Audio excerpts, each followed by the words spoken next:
अब देखिए प्रश्न क्रमांक 3 में क्या दिया हुआ है। एक घनाकार डिब्बे का संपूर्ण पृष्ठीय क्षेत्रफल कितना होगा यदि यदि ठीक है। तो हमें जो है एक घनाकार डिब्बा दिया हुआ है जिसका हमें संपूर्ण पृष्ठीय क्षेत्रफल निकालना है। ओके, तो देखिए पहला कंडीशन क्या है, यदि भुजा को दोगुना किया जाए। ओके, प्रत्येक भुजा को क्या कर देंगे, दोगुना कर देंगे, तब क्या होगा। देखिए दूसरा है प्रत्येक भुजा को 3 गुना कर दिया जाए। तीसरा है प्रत्येक भुजा को n गुना कर दिया जाए। तो हम जो है सबसे पहले वाले को हल करते हैं। ओके, तो देखिए घनाकार डिब्बे का संपूर्ण पृष्ठ का क्षेत्रफल क्या होता है। तो अगर हम संपूर्ण पृष्ठ का क्षेत्रफल का फार्मूला लिखें पूरा का पूरा, तो क्या होगा 2 into A B plus B C plus C A होगा, जहाँ पास ए क्या है इसकी लंबाई, बी जो है चौड़ाई और सी जो है ऊंचाई है। ओके, अब देखिए प्रश्न में क्या बोल रहा है। प्रश्न में बोल रहा है प्रत्येक भुजा को दोगुना करने पर, तो प्रत्येक भुजा को दोगुना करने पर इसका मतलब क्या होगा, दोगुना करने का मतलब प्रत्येक भुजा को दोगुना करने का मतलब होगा कि ए का मान क्या रख दें 2a, बी का मान रख दें 2b और सी का मान रख दें 2c। ओके, तो देखिए अब यहाँ पर जो है इसका मान को रख देते हैं, ए का मान 2a, बी का मान 2b और सी का मान 2c। ओके, तो यहाँ पास फिर आयतन क्या होगा, v बराबर होगा 2 इंटू ए की जगह पे क्या रखेंगे 2a, क्या रखेंगे 2a into 2b plus 2b into 2c plus 2c into 2a। Okay, अब देखिए यहाँ पास क्या होगा, यहाँ पास ये जो दो है, ये दो क्या है, दो जो है सभी में है। ओके, तो यहाँ से दो को जो है हम कॉमन निकाल सकते हैं, दो को जो है बाहर निकाल सकते हैं। तो क्या होगा 2 इंटू 2 हो जाएगा। ओके, और अंदर में क्या बचेगा, अंदर में बचेगा a into b plus b into c plus c into a. Okay, जब दो को यहाँ से क्या करेंगे बाहर निकाल लेंगे, यानी कि कॉमन निकाल लेंगे, तो अंदर में क्या बचेगा a into b, b into c, c into c. Okay, तो यहाँ होगा 2 इंटू 2 क्या हो जाएगा 4। ओके, और यहाँ देखिए ये जो v है, ओके, ये जो v है इसका मान क्या होगा, तो यहाँ पर देखिए यहाँ पर 2a इंटू 2b है। ओके, तो इसे हम क्या लिखेंगे, 2a इंटू 2b को 2 इंटू 2 होगा तो ये हो जाएगा 4ab। Okay, plus 2 into 2 bc है तो क्या हो जाएगा 2 इंटू 2 होगा तो 4bc। ओके, प्लस 2 इंटू 2 और ca है तो क्या होगा 4ca। ठीक है, यहाँ तक सबको समझ में आया कैसे गुणा हुआ। इस 2 का गुणा इस 2 से होगा तो होगा 2 इंटू 2 4, ए का गुणा बी से होगा तो ए बी। ओके, इसी प्रकार से बाकी में भी 2 इंटू 2 हुआ तो 4, बी इंटू सी हुआ तो बी सी, 2 इंटू 2 4, सी इंटू ए हुआ तो सी ए। ओके, अब देखिए यहाँ से क्या है 4 इसमें भी है, 4 इसमें भी है, 4 इसमें भी है, तो क्या करेंगे यहाँ से जो है 4 को बाहर निकाल लेंगे, 4 को कॉमन निकाल लेंगे। ओके, तो क्या हो जाएगा यहाँ पास 4 इंटू 2, ये 4 को बाहर निकाल लिया तो 4 इंटू 2 कर दूँ। ओके, यहाँ पास होगा ए बी बचेगा प्लस बी सी बचेगा प्लस सी ए बचेगा। ठीक है, यहाँ से क्या किए 4 को जो है बाहर निकाल लिए तो क्या बचा 4 into 2 a b b c c a. Okay, अब देखिए ये जो v है, v का मान क्या है 2 a b b c c ए, और v क्या है, v जो है घनाकार डिब्बे का संपूर्ण पृष्ठ का क्षेत्रफल। तो इसके स्थान पे हम क्या लिखेंगे, इसके स्थान पे जो लिख देते हैं v, ये हो जाएगा 4v। ओके, यानी कि 4 गुना आयतन है समझ में। तो जब हम भुजा को जो है दोगुना करेंगे, ठीक है, जब भुजा को क्या कर देंगे दोगुना करेंगे तो क्या होगा उसकी आयतन जो है वो 4 गुना बढ़ जाएगा। ठीक है, उसका आयतन जो है 4 गुना हो जाएगा, क्योंकि हमें निकालना था कि प्रत्येक भुजा को दोगुना किया जाए तो घनाकार डिब्बे का संपूर्ण पृष्ठ का क्षेत्रफल कितना होगा। तो घनाकार डिब्बे का संपूर्ण पृष्ठ का क्षेत्रफल जो है 4 गुना होगा। ओके, तो हमारा आंसर क्या होगा, डिब्बे का संपूर्ण पृष्ठ का क्षेत्रफल 4 गुना हो जाएगा। ओके, यदि भुजा को दोगुना कर दिया जाए तो। ठीक, इस प्रकार से जो है तीसरा का पहला वाले भाग को हल करेंगे। ओके, अब जो है दूसरा भाग को हल करेंगे। तो देखिए इसे मैं मिटा दे रहा हूँ। ओके,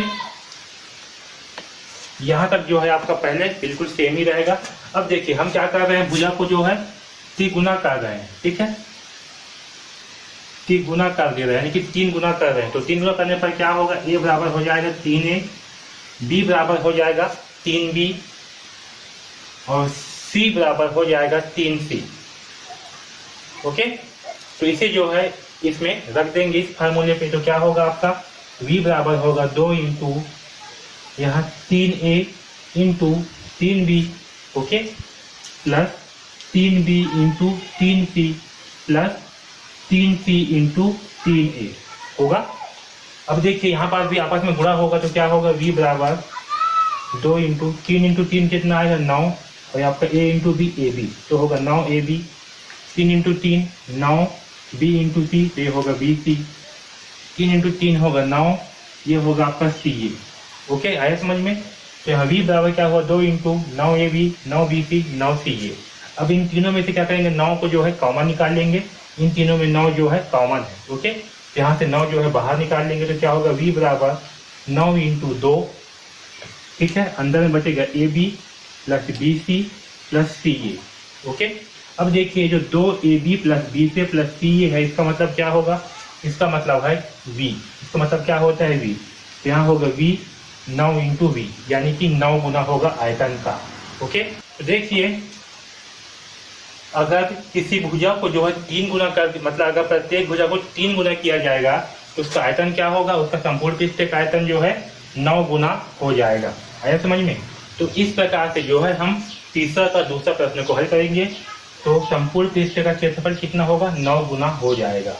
ओके, अब देखिए तीसरा प्रश्न क्या है, प्रत्येक भुजा को n गुना कर दिया जाए। ओके, n गुना का मतलब क्या है, a को अगर हम n a कर दे, ओके, यानी कि n इंटू ए कर दे, b को जो है हम n इंटू बी कर दे, ओके, c को जो है हम n इंटू सी कर दें। ओके, चलिए इन मानों को जो है यहाँ पर रख देते हैं, तो क्या होगा देखिए, v बराबर होगा 2 इंटू ए का मान क्या होगा, n इंटू ए इंटू n इंटू बी, ये आपका b का मान होगा, प्लस b का मान क्या होगा n इंटू बी, c का मान क्या होगा n इंटू सी, इस c का मान होगा n इंटू सी, a का मान होगा n इंटू ए। ओके, अब देखिए यहाँ पास क्या है n इंटू n है, ओके, फिर ए बी है, फिर क्या है n into n a b, b c n into n c, ये हो जाएगा। ओके, इसे जो है हम लिख सकते हैं n into n a into b, n into n b into c, n into n c into a। Okay, अब देखिए यहाँ पे क्या करेंगे, n इंटू n को जो है बाहर निकाल लेते हैं क्योंकि ये तीनों में है। ओके, तो n इंटू n को बाहर निकालने पर क्या होगा, n इंटू n इंटू 2, अंदर में आएगा आपका a b b C plus C a. Okay, और ये जो 2ab bc ca है, इसका मान क्या होता है, v होता है, तो v बराबर क्या होगा n into n into v, यानी कि देखिए प्रत्येक भुजा को n गुना किया जाए तो डिब्बे का संपूर्ण पृष्ठ क्षेत्रफल क्या होगा, n इंटू n गुना हो जाएगा। है समझ में। तो इस प्रकार से जो है तीसरा प्रश्न को हल करेंगे। ठीक है, तो इस प्रकार से जो है हम प्रश्न क्रमांक 3 को हल करेंगे। ओके, है समझ में। अगर आपको वीडियो अच्छे लग रहे हैं तो प्लीज़ लाइक ज़रूर कर दीजिएगा और इस चैनल को सब्सक्राइब कर लीजिए, क्योंकि इस चैनल में आपको जो है कक्षा 9वीं के गणित विषय के सारे अध्याय के वीडियोस जो है मिलने वाले हैं। ओके, तो चैनल को सब्सक्राइब जरूर कर लीजिए और बेल आइकॉन को दबा दीजिए, जिससे कि आपको जैसे ही वीडियो अपलोड हो तो आपको जो है नोटिफिकेशन मिल जाए और आपको एक भी वीडियो जो है मिस मत हो। ओके, अगर आपको कुछ भी डाउट है तो आप जो है हमें कमेंट्स बॉक्स में कमेंट्स करके बिल्कुल पूछ सकते हो। ओके, अगर आप जो है कक्षा 9वीं के गणित विषय का कंप्लीट कोर्स से चाहते हो बहुत ही कम दाम पर, जिसमें आपको प्रश्नावली के सारे प्रश्नों के हल मिलेंगे, सारे कॉन्सेप्ट के मिलेंगे और साथ ही में आपको जितना भी प्रश्न पूछना है, जितना भी डाउट पूछना है, आप हमें पूछ सकते हो। इस कोर्स का लिंक जो है आपको डिस्क्रिप्शन में दिया हुआ है, वहाँ से जा करके जो है आप इस कोर्स को परचेज कर सकते हो। ओके, तो DKP एकेडमी से जुड़ने के लिए धन्यवाद।